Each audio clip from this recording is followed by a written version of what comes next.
Hello. Today we have a Colt single action 38 special, second generation gun made in 1957. It happens to have a 5.5 inch barrel. They also made them in 7.5 inch barrel.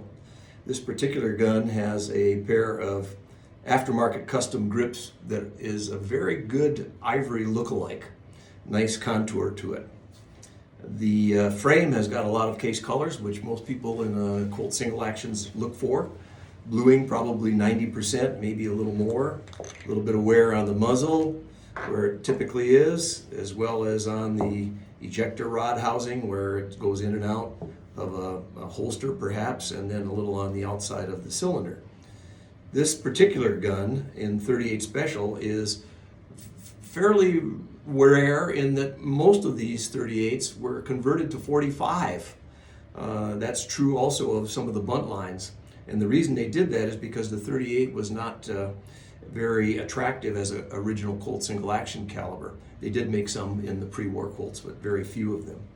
So here we have a 5.5 inch barrel, second generation, 1957 gun. We know that's true because, and this is something that's nice to get on your guns if you are a second generation collector, and this is a factory letter that spells out exactly the serial number, 38 Special, 5.5 inch barrel, blue, and then of course the date it was shipped was May 20th, 1957. So if that's your birthday, here's a nice gun. At any rate, what I'm going to do with this is check briefly the timing. It's got a little bit of a cylinder line on it, which comes from improper use. A lot of people will bring the safety notch, then half cock, and they will allow the cylinder to rotate. They'll look at the chambers, make sure it's empty under this case, and then they will try to lower the hammer from half cock. That brings the bolt up and gives that little scratch because the hand is not done pushing on the ratchet in the back of the cylinder.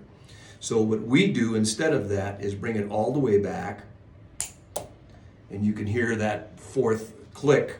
The bolt then comes up into the approach notch and then falls into the locking notch, and we have a good solid battery gun. This one is quite tight. It looks as though it would be a good shooter, and of course a lot less expensive ammunition with 38 Special. So a very collectible gun, second generation with a letter. These will run anywhere from $2,000 to $3,000 in second generation. This one with a very nice pair of aftermarket custom grips that look very much like ivory would probably be about a $2,500 to $3,000 gun, maybe more. The important thing is that it's very shootable, and it has what I would call a lot of blue, a lot of original case colors, and those are the things that differentiate it from a Ruger, for example. I hope you appreciate this gun. There we are.